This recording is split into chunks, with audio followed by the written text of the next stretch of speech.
بسم الله الرحمن الرحيم. الحاقة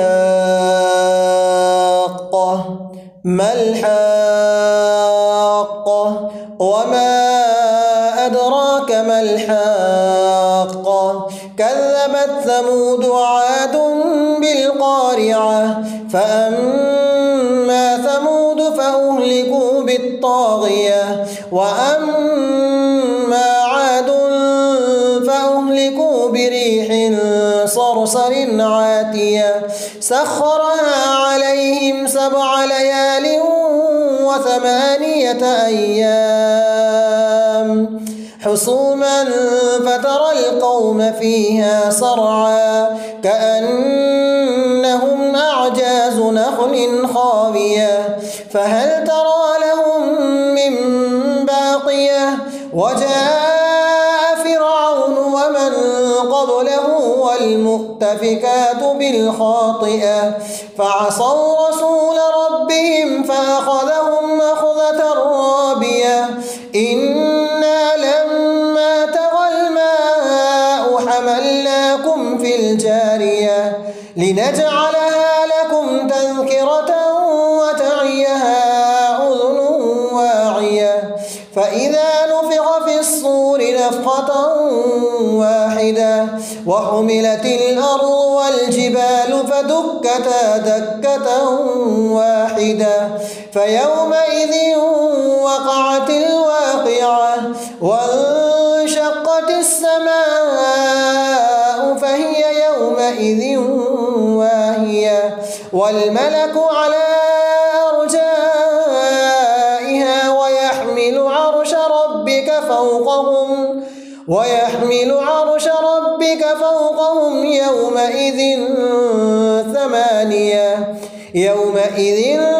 تعرضون لا تخفى منكم خافية فأما من أوتي كتابه بيمينه فيقول هاؤم اقرءوا كتابيه إني ظننت أني ملاق حسابيه فهو في عيشة راضية في جنة عالية قطوفها دانية كلوا واشربوا هنيئا بما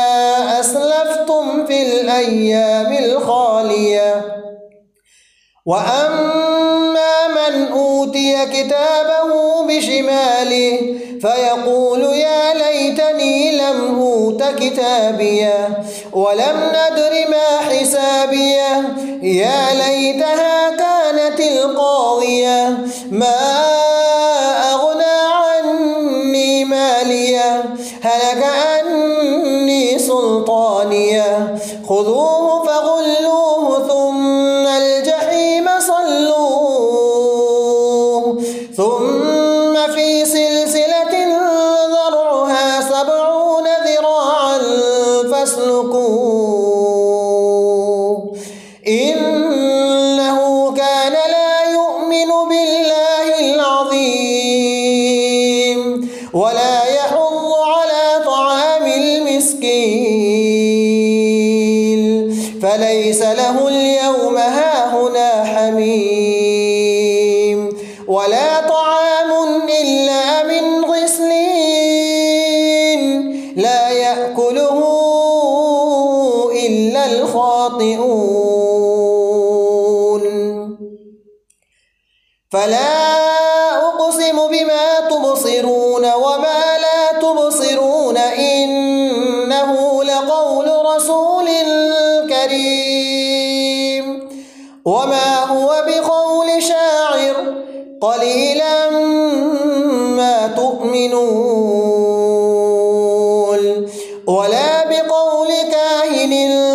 قليلا ما تذكرون تنزيل من رب العالمين ولو تقول علينا بعض الأقاويل لأخذنا منه باليمين ثم لقطعنا منه الوتين فما منكم